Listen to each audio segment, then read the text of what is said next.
everyone, welcome to my YouTube channel in English literature class. Today we will study chapter number 3, Journey to the End of the Earth, from your second course book Vistas of class 12th. Tishani Toshi is the writer of this chapter. Tishani Toshi आपको इस chapter के through इस अर्थ का जो and है वहाँ की journey कराएंगे. इस चैप्टर में हम एक ऐसी जर्नी पर चलेंगे जो कि इस अर्थ का एंड है. ठीक है.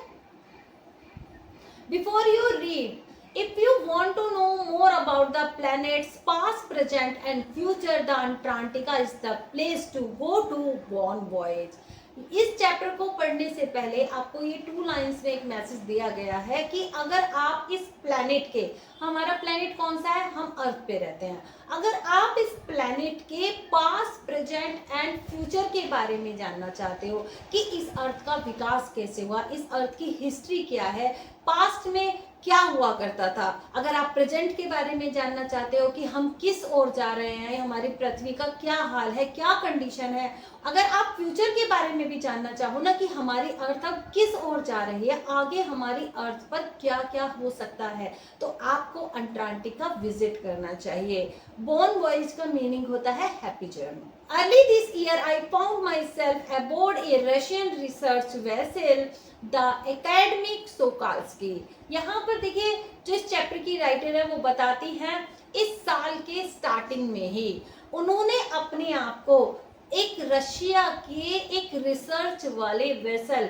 मीन्स एक जहाज पर पाया जिसका नाम था अकेडमिक सोकाल्स्की. ठीक है, ये आपको याद रखना है कि ये जो रशिया का जो रिसर्च वाला वेसल था, रिसर्च का जहाज था जिसका नाम था अकेडमिक सोकाल्स्की. ये कहाँ जा रहा था? Heading towards the coldest, driest, windiest continent in the world, Antarctica. तो ये जो रिसर्च का जो जहाज था रशिया का, ये कहाँ जा रहा था? ये अंटार्कटिका की तरफ जा रहा था जो कि दुनिया का सबसे कोल्डेस्ट, सबसे ठंडा, ड्राइएस्ट, सबसे सूखा एंड विंडिएस्ट, सबसे तेज हवाओं वाला ये कॉन्टिनेंट है. ठीक है. My journey began 13.9 degrees north of the equator in Madras and involved crossing 9 time zones, 6 checkpoints, 3 bodies of water and at least as many ecosphere. यहाँ पर देखिए राइटर कह रही है कि उनकी जर्नी कहाँ से स्टार्ट होती है. उनकी जर्नी मद्रास से स्टार्ट होती है जो कि नॉर्थ ऑफ द इक्वेटर में 13.9 डिग्री पे है. इक्वेटर को हम कैसे देखेंगे? अगर आप अर्थ का ग्लोब देखें, जो सेंटर में जो एक रेखा जा रही है उसको इक्वेटर बोला जाता है. इक्वेटर से नीचे का पार्ट साउथ का है और इक्वेटर से ऊपर का पार्ट जो है वो नॉर्थ का है. तो नॉर्थ में, इक्वेटर के नॉर्थ में 13.9 डिग्री पर जो मद्रास है उनकी यात्रा मद्रास से स्टार्ट होती है. अब अंटार्कटिका पहुंचते समय उन्होंने क्या क्या चीजों को क्रॉस किया? And involve crossing 9 time zones. उन्होंने इस यात्रा में 9 टाइम जोन्स को क्रॉस किया. टाइम जोन्स क्या होते हैं? अगर आप देखेंगे हर कंट्री का एक अलग टाइमिंग होता है. अगर आप अमेरिका में जाएं तो वहाँ एक अलग टाइमिंग होता है, वहाँ तो दिन और रात का ही डिफरेंस है. अगर आप किसी और कंट्री में भी, पास के कंट्री में भी जाएंगे तो आपको टाइमिंग में डिफरेंस जरूर मिलेगा. कहीं कहीं तो 1 आवर का भी डिफरेंस मिलता है और कहीं कहीं 30 मिनट्स का भी डिफरेंस आपको देखने के लिए मिलेगा. तो हर कंट्री का एक अलग टाइमिंग जोन होता है. तो जो टोटल हमारे जो टाइमिंग जोन है वो 24 है. ठीक है. तो यहाँ पर नरेटर बता रही हैं कि इस यात्रा को पूरी करते समय उन्होंने 9 टाइम्स जोन्स को क्रॉस किया, 6 चेक पॉइंट से होके वो गुजरी, 3 बॉडीज ऑफ वाटर, 3 समुद्रों को उन्होंने क्रॉस किया and at least as many ecosphere, और न जाने कितनी इकोस्फेयर को उन्होंने क्रॉस किया. इकोस्फेयर का मीनिंग होता है, देखिए हर एक जगह का अपना एक वातावरण होता है, हर जगह का क्लाइमेट अलग होता है, तो उससे जो एक वायुमंडल क्रिएट होता है उसको इकोस्फेयर बोला जाता है. इकोसिस्टम भी कह सकते हैं. तो ना जाने उन्होंने कितने इकोस्फेयर को क्रॉस किया अंटार्कटिका की जर्नी पर जाते वक्त, ठीक है। By the time I actually set foot on the Antarctic continent I have been travelling over 100 hours in combination of a car, an aeroplane and a ship. अब उनकी जो पूरी यात्रा थी 100 आवर्स में कंप्लीट हुई, जो कि एक कॉम्बिनेशन था जिसमें उन्होंने कार से भी ट्रेवल किया, एरोप्लेन से भी ट्रेवल किया और शिप से भी ट्रेवल किया। इन सभी को मिला के उन्होंने 100 आवर्स का सफर किया, ठीक है। लेकिन जब वो अंटार्कटिक कॉन्टिनेंट पर अपना पैर रखती हैं, so my first emotion on facing Antarctica's expansive white landscape and uninterrupted blue horizon was relief. लेकिन जैसे ही उन्होंने अंटार्कटिका में कदम रखा वो इमोशनल हो जाती हैं। वहाँ के एक्सपेंसिव, बड़े ही मूल्यवान, जो कभी भी ना मिलने वाले, कहीं ना दिखने वाले, बड़े ही expensive white landscape. White landscape का मीनिंग होता है, कभी आप माउंटेन वाले एरिया में जाओ जहाँ पर बर्फ पड़ती हो, तो दूर से जो एक सीन दिखाई देगा, बर्फ से ढके हुए जो पहाड़ों का एक सीन दिखाई देगा, उसको लैंडस्केप बोला जाता है। तो अंटार्कटिका के ये जो एक्सपेंसिव व्हाइट लैंडस्केप हैं एंड अनइंटरप्टेड, अनइंटरप्टेड का मीनिंग होता है बिना किसी रुकावट के, और होराइजन का मीनिंग होता है, ब्लू होराइजन का मीनिंग होता है जो ब्लू कलर की जो एक लाइन दिखाई देती है जब आप पहाड़ों के पार देखोगे, हाई माउंटेन रेंज के बिल्कुल पार देखोगे, आपको एक ब्लू होराइजन, एक लाइन दिखाई देगी, उसको ब्लू होराइजन बोला गया है। तो यहाँ पर जब राइटर जब अंटार्कटिका के व्हाइट लैंडस्केप देखते हैं, बड़े बड़े माउंटेन जो कि बर्फ से ढके हुए थे, जो ऐसे कहीं भी नहीं है, ठीक है, और वहां पर एक अनइंटरप्टेड, बिना किसी बाधा के जो ब्लू होराइजन लाइन दिखाई दे रही थी, तो उनको देखकर यहाँ पर नैरेटर को बहुत ज्यादा रिलीफ मिलता है, ठीक है, और वो इमोशनल हो जाती हैं। Followed up with an immediate and profound wonder, और तभी तुरंत ही उनको अत्यधिक, प्रोफाउंड का मीनिंग होता है बहुत ही ज्यादा, उनको आश्चर्य होता है, wonder at its immensity, it's isolation. अब यहाँ पर नैरेटर को किस चीज पर वंडर हो रहा है, किस चीज पर आश्चर्य हो रहा है, यहाँ पर नैरेटर को जब अंटार्कटिका के उन्हें विशाल पहाड़ देखे, इमेंसिटी का मीनिंग होता है कि आकार में बहुत ज्यादा विशाल, जब नैरेटर वहाँ के विशाल पहाड़ देखती हैं जो कि बर्फ से ढके हुए हैं, वहाँ के ग्लेशियर देखती हैं, इट्स आइसोलेशन, वो किस तरीके से बिल्कुल अलग हैं, बिल्कुल शांत हैं, but mainly at how there could ever have been a time when India and Antarctica were part of the same land mass. तो यहाँ पर नैरेटर बताती हैं, लेकिन एक ऐसा भी टाइम हुआ करता था जब अंटार्कटिका और इंडिया एक ही लैंड मास का हिस्सा हुआ करते थे। देखिए इस पैसेज को थोड़ा सा रिपीट करेंगे। यहाँ पर जब राइटर जब अंटार्कटिका में अपना पहला कदम रखती हैं, 100 आवर की जर्नी के बाद जब वो अपना पहला कदम रखती हैं, तो वो इमोशनल हो जाती हैं अंटार्कटिका के बड़े विशाल पहाड़ों को देखकर, जो व्हाइट लैंडस्केप हैं, बर्फ से ढके हुए जो पहाड़ हैं, जो ग्लेशियर हैं, उनको देख के बड़ी हैरानी होती है। वो इतने विशाल हैं और इतने बड़े हैं और बिल्कुल आइसोलेटेड, बिल्कुल अलग हैं, ठीक है, तो उनको देखकर नैरेटर को बहुत ज़्यादा हैरानी होती है। तो यहाँ पर वो बताती हैं कि इंडिया और अंटार्कटिका किसी टाइम में एक ही लैंड मास हुआ करते थे, एक ही हिस्सा हुआ करता था इंडिया अंटार्कटिका का, ठीक है। पार्ट ऑफ हिस्ट्री में हम इस अर्थ की हिस्ट्री के बारे में जानेंगे कि किस तरीके से ये जो 7 कॉन्टिनेंट थे, ये किस तरीके से डिवाइड हुए, अर्थ पर क्या क्या हुआ, कौन कौन सी कंडीशन थी अर्थ की 650 मिलियन ईयर्स एगो। यहाँ पर देखिए नैरेटर बताती हैं कि 650 मिलियन साल पहले एक जाइंट एमलगमेटेड सुदर्न सुपर कॉन्टिनेंट गोंडवाना, एक विशाल, जाइंट का मीनिंग होता है विशाल, एमलगमेटेड का मीनिंग होता है सभी एक जगह इकट्ठे, सुदर्न सुपर कॉन्टिनेंट गोंडवाना, एक ही सुपर कॉन्टिनेंट हुआ करता था जिसका नाम था गोंडवाना, ठीक है। ये चीज आप याद रखेंगे कि 650 मिलियन ईयर्स पहले एक ही सुपर कॉन्टिनेंट हुआ करता था, एक ही जगह पर। ये जो सारे 7 कॉन्टिनेंट आप ग्लोब में देखते हैं वो सभी एक ही जगह इकट्ठे थे, जिनको एक ही सुपर कॉन्टिनेंट बोला जाता था, जिसका नाम था गोंडवाना। ठीक है, डिड इंडीड एग्जिस्ट सेंटर्ड रफली around the present day Antarctica. एक ही सुपर कॉन्टिनेंट हुआ करता था जो एग्जिस्ट करता था, और ये पूरी दुनिया का सेंटर था, जिसे आज आप ग्लोब में देखते हैं, जो कि अंटार्कटिका है, जो अर्थ का बॉटम है, अर्थ पे सबसे नीचे है। Things were quite different then.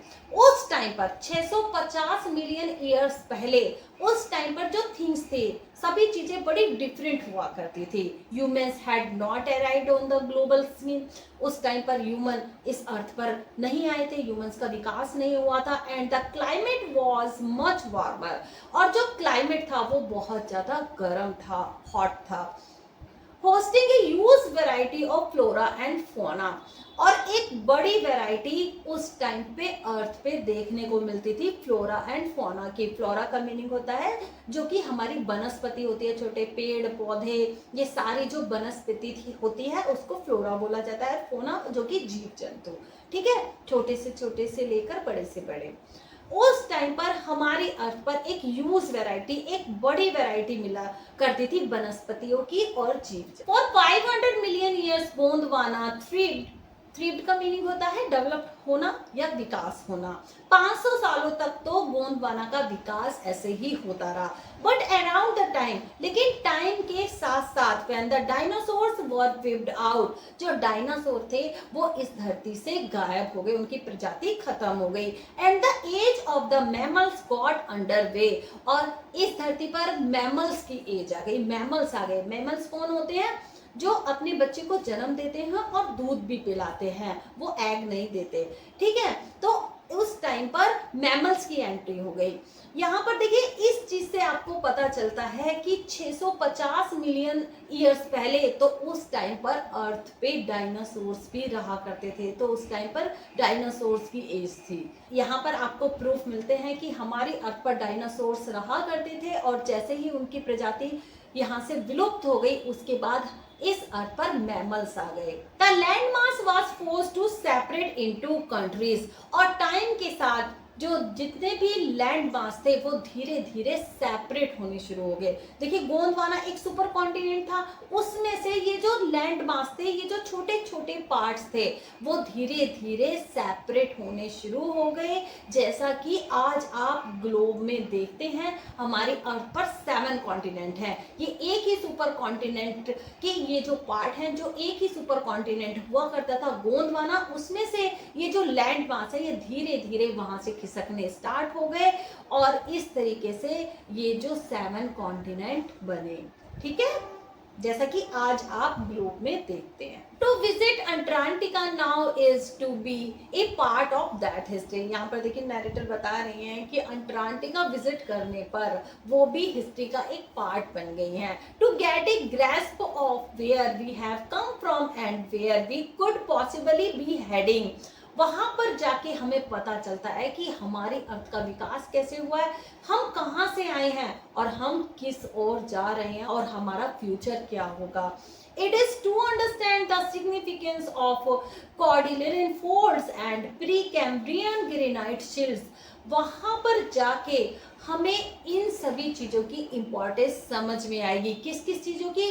जो वहां पर कॉर्डिलेरन फोल्ड्स हैं, जो बड़ी बड़ी चट्टानों के जो पहाड़ हैं, और जो ग्रेनाइट शील्ड्स के जो पहाड़ हैं, हाई हाई माउंटेन हैं, वहां जाके अंटार्कटिका में जाके हमें इन सभी पहाड़ों की इंपॉर्टेंस समझ में आएगी। और किस किस चीज की इंपॉर्टेंस समझ में आएगी? Ozone and carbon, evolution and extinction.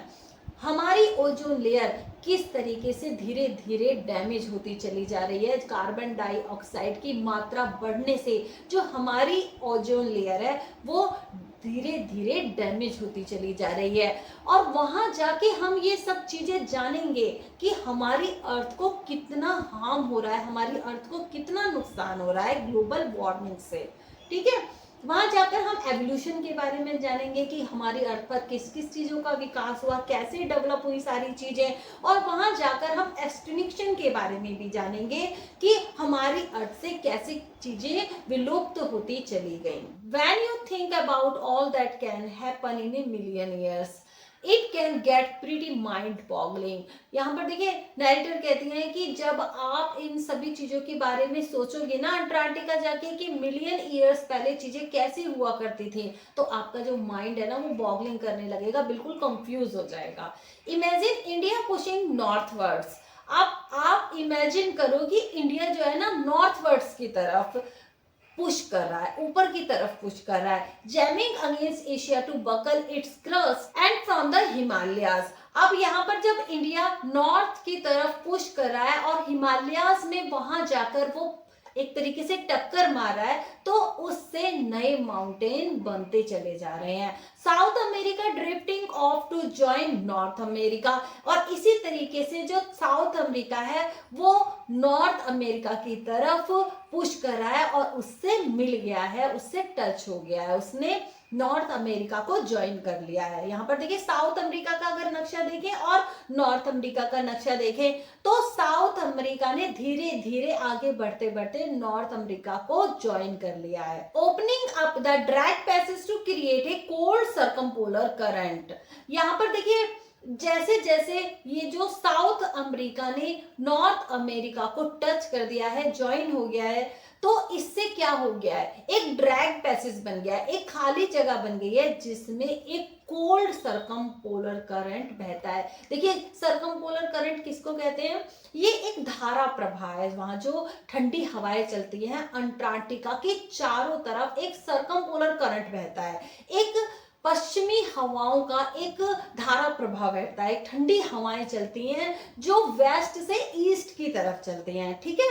इन ठंडी हवाओं को सरकमपोलर करंट भी बोला जाता है, और ये हवाएं बहुत ठंडी होती हैं और बहुत तेज होती हैं, ठीक है। तो सरकमपोलर करंट को हम धारा प्रवाह भी बोल सकते हैं या पश्चिमी हवाएं भी बोल सकते हैं, जो ठंडी हवाएं होती हैं। तो यहाँ पर नैरेटर बता रही हैं कि जो नॉर्थ अमेरिका से जो साउथ अफ्रीका टच हो गया है, तो उससे एक ड्रैग पैसेज क्रिएट हो गया है जहां पर ठंडा बिल्कुल कोल्ड सरकमपोलर करंट बहता है, keeping Antarctica frigid, desolate and at the bottom of the earth. अब अंटार्कटिका जो है वो दुनिया से बिल्कुल अलग है, डिसोलेट बिल्कुल अलग है, और ये दुनिया का एक बॉटम है, इस अर्थ का बॉटम है, सबसे निचला है हिस्सा है, और ये बिल्कुल फ्रिजिड है, बिल्कुल जमा हुआ है। For a sun worshipping South Indian like myself, 2 weeks in a place where 90% of the earth's total ice volumes are stored in a chilling prospect, not just for circulatory and metabolic function but also for the imagination। अब यहाँ पर देखिए narrator बताती हैं कि सन worshipping, एक तरीके से सन की पूजा करने वाली एक साउथ इंडियन लड़की मेरी तरह, जो 2 weeks अंटार्कटिका में गुजारती हैं, जहां पर वर्ल्ड की 90% आइस जमा है, ठीक है। हमारी पूरी दुनिया इसी पर ही टिकी है, यहाँ पर दुनिया की 90% आइस स्टोर है। It is like walking into A giant ping pong ball devoid of any human markers. यहाँ पर देखिए नैरेटर बताती हैं कि जब आप अंटार्कटिका जाएंगे तो आपको ऐसा लगेगा कि आप एक पिंग पोंग बॉल पे चल रहे हैं, जो कि व्हाइट कलर की बॉल होती है, जो कि यहाँ पर अंटार्कटिका भी बिल्कुल इसी तरीके से लगता है, जैसे वो बिल्कुल बर्फ का बना हुआ है, चारों तरफ बॉल पे हम चल रहे हैं। तो यहाँ पर नैरेटर बता रही है कि अंटार्कटिका भी ऐसा ही लगता है कि एक हम पिंग पोंग बॉल पे चल रहे हैं, चारों तरफ बर्फ से घिरा हुआ है Antarctica, devoid of any human markers, और वहां पर इंसान का कोई भी नामो निशान नहीं है, कोई भी एक्टिविटी का वहां पर कोई भी मार्क देखने को नहीं मिलेगा। नो ट्रीज, बिलबोर्ड्स, बिल्डिंग्स, कोई भी वहां पर ट्री नहीं है, कोई बिलबोर्ड्स वहां पर दिखाई नहीं देंगे, कोई बिल्डिंग वहां पर नहीं है। You lose all earthly sense of perspective and time here. आप वहां जाकर जब आप अंटार्कटिका जाएंगे ना, तो आप अर्थली सेंस बिल्कुल वहां पर भूल जाएंगे, आपको कोई भी अर्थली फीलिंग आने वाली नहीं है। क्योंकि जब हम अपने घरों में होते हैं तो क्या करते हैं, हम टाइम पे ऑफिस जाते हैं, खाना खाते हैं, दिन होता है, रात होती है, लेकिन वहां पर कोई भी इस तरीके की फीलिंग आपको नहीं आएगी, क्योंकि वहां पर 6 महीने दिन रहता है और 6 महीने रात रहती है। तो कोई भी अर्थली सेंस वहां पर आपको फील नहीं होगा। The visual scale ranges from the microscopic to the mighty midges and mites to blue whales। तो यहाँ पर नरेटर बता रही है कि अगर आप अंटार्कटिका में देखेंगे ना, अगर आप ऑब्जर्व करेंगे तो वहां पर छोटे से छोटे जीव से लेकर आपको बड़े से बड़े जीव भी वहां पर दिख जाएंगे। माइटी का मीनिंग होता है विशाल, छोटे से छोटे जीव से लेकर आपको विशाल से विशाल जीव भी वहां पर देखने को मिल जाएंगे। मिजिस एंड माइट का मीनिंग होता है, मिजिस का मीनिंग होता है छोटे से छोटे मच्छर भी, और माइट्स का मीनिंग होता है बड़े से बड़े एनिमल भी। To blue whale and iceberg as big as countries, the largest recorded was the size of Belgium। यहाँ पर देखिए नरेटर बता रही हैं कि जब आप अंटार्कटिका में देखेंगे ना, ऑब्जर्व करेंगे, वहां पर छोटे से छोटे जीव से लेकर आपको बड़े से बड़े जीव भी वहां पर मिल जाएंगे। यहाँ पर मिजिस और माइट्स का मीनिंग है कि एक मच्छर से लेकर आपको बड़े से बड़ा जीव भी वहां पर मिलेगा, जैसे ब्लू व्हेल्स। जो दुनिया की सबसे बड़ी जो वेल्स हैं, सबसे बड़ी जो मछली हैं, वो अंटार्कटिका के समुद्र में ही रहती हैं। तो यहाँ पर नाइटर बता रही है कि अंटार्कटिका में एक छोटे से छोटे जीव से लेकर आपको बड़े से बड़ा एनिमल भी वहां पर दिख जाएगा। और यहाँ पर जो आइसबर्ग हैं, जो बर्फ के पहाड़ हैं, वो इतने बड़े हैं, जो अब तक सबसे बड़ा रिकॉर्ड किया गया है, जो कि बेल्जियम शहर के बराबर है। Days go on and on and on in surreal 24 hour austral summer light. यहाँ पर देखिए नरेटर बता रही है कि वहां पर दिन ही चलता रहेगा, क्योंकि अंटार्कटिका में जो है 6 महीने दिन रहता है और 6 महीने रात रहती है। तो जब 6 महीने दिन रहता है, तो यहाँ पर जब नरेटर वहां पर विजिट करने के लिए गई हैं, तो वहां पर दिन ही चलता रहेगा। जब वहां पर डेज वाला टाइम चल रहा है, तो वहां पर 24 आवर्स तक दिन ही निकला रहेगा और समर लाइट आपको दिखती रहेगी। And a ubiquitous silence interrupted only by the occasional avalanche or calving ice sheet. और आपको वहां पर बस एक ही साउंड सुनाई देगी।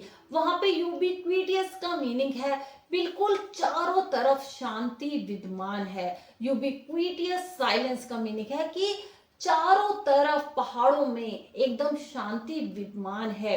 And a ubiquitous silence interrupted only by the occasional avalanche or calving ice sheet.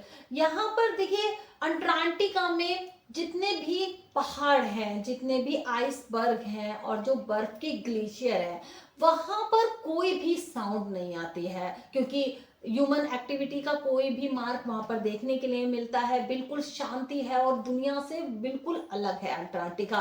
तो चारों तरफ एक शांति विद्यमान है। यूबिक्विटियस का मीनिंग है कि एक शांति विद्यमान है, एक साइलेंस विद्यमान है चारों तरफ एक समान। Interrupted only by the occasional avalanche. और वहां पर बस किस चीज की साउंड आती है? जो एवलांस होते हैं, जो हिमस्खलन होते हैं, जब बर्फ के पहाड़ नीचे की तरफ गिरते हैं, सिर्फ उन्हीं की ही साउंड वहां पर आपको आएगी। और काल्विंग आइस शीट, और जो आइस शीट के टूटने की साउंड आपको वहां पर सुनाई देगी। इसके अलावा कोई साउंड आपको अंटार्कटिका में नहीं सुनाई देगी। कॉन्सिक्रेट्स द प्लेस, ये जगह बिल्कुल ही प्योर है, जो कि दुनिया से अलग है। It is an immersion that will force you to place yourself in the context of the earth geological history. जब आप एक इमर्जन में होंगे, इमर्जन का मीनिंग होता है ध्यान मगन या किसी बारे में डीपली सोचना। जब आप ध्यान मगन होंगे ना, तो एक चीज आपको फोर्स करेगी कि आप अर्थ की जियोलॉजिकल हिस्ट्री के बारे में जाने, अर्थ के बारे में जाने कि हमारी अर्थ पर विकास हुआ, किस तरीके से चीजें डेवलप हुई और क्या चीजें थी हमारी अर्थ के लिए, क्या क्या जरूरी है। तो हम अर्थ की हिस्ट्री के बारे में जरूर सोचेंगे। और इंसानों के लिए ना, अगर पूर्व अनुमान लगाया जाए, प्रोग्नोसिस का मीनिंग होता है कि पूर्व लक्षण या पूर्व अनुमान। अगर इंसानों के लिए पूर्व अनुमान लगाया जाए ना, तो वो अच्छा नहीं है। क्यों अच्छा नहीं है? क्योंकि हमने कार्बन क्रिएट करके जो हमारा जो एनवायरनमेंट है ना वो कार्बन डाइऑक्साइड से बिल्कुल भर गया है और हमने ग्लोबल वार्मिंग को बढ़ा दिया है, जिससे अंटार्कटिका में जो ग्लेशियर है ना वो पिघल रहे हैं। कार्बन डाइऑक्साइड की जो मात्रा है ना वो हमारे एनवायरनमेंट में बहुत ज़्यादा बढ़ गई है, जिसकी वजह से ग्लोबल वार्मिंग हो रही है और ग्लेशियर पिघल रहे हैं। तो यहाँ पर आपको जो पूर्व अनुमान देखने के लिए मिलेंगे अंटार्कटिका में वो अच्छे नहीं है। नैरेटर बता रही हैं कि जब आप अंटार्कटिका जाएंगे तो ये चीज आप सोचने पे मजबूर हो जाएंगे कि जो अर्थ का जो जियोलॉजिकल हिस्ट्री है ना वो कैसी है और आगे आने वाला जो टाइम है ना वो कैसा होगा। Rest part of this chapter I will explain in next video. Till then good bye.